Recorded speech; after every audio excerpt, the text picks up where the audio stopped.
साथियों, रिसर्च और इनोवेशन को प्रोत्साहित करने के लिए कल के बजट में, जैसा मैंने कहा, 1 लाख करोड़ रुपए की फंड की घोषणा की है। स्टार्टअप्स को मिल रही टैक्स छूट को और विस्तार देने का भी निर्णय कर लिया है। इन फैसलों से भी मोबिलिटी सेक्टर में नई संभावनाएं पैदा होगी। ईवीज के सामने आज सबसे बड़ी चुनौती उसकी कॉस्ट और बैटरीज की है। इस फंड का इस्तेमाल इस क्षेत्र में रिसर्च के लिए हो सकता है। हमारी रूफटॉप सोलर स्कीम में भी ईवी मैन्युफैक्चरिंग से जुड़ा कंपोनेंट है, जिससे ऑटो सेक्टर को भी मदद मिलेगी।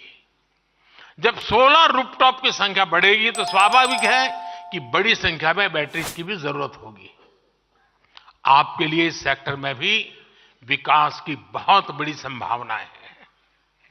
और मैं तो एक और बात कहूंगा, क्यों नहीं हमारी इंडस्ट्री ऐसी रिसर्च करती जिसमें भारत में मौजूद रॉ मटेरियल से ही नई तरीके की बैटरी बनाई जाए।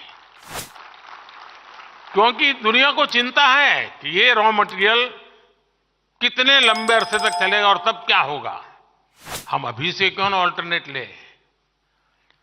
मैं समझता हूं कि देश दे सकता है। काफी लोग सोडियम पे काम कर भी रहे हैं।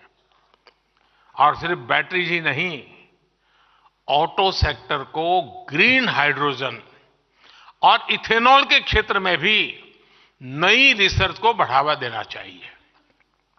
हमारे स्टार्टअप्स ने ड्रोन सेक्टर को भारत में नई उड़ान दी है।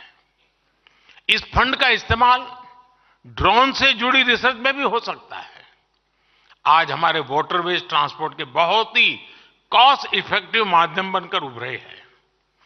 भारत की शिपिंग मिनिस्ट्री अब स्वदेशी टेक्नोलॉजी का इस्तेमाल करके हाइब्रिड वेसल्स बनाने की दिशा में आगे बढ़ रही है।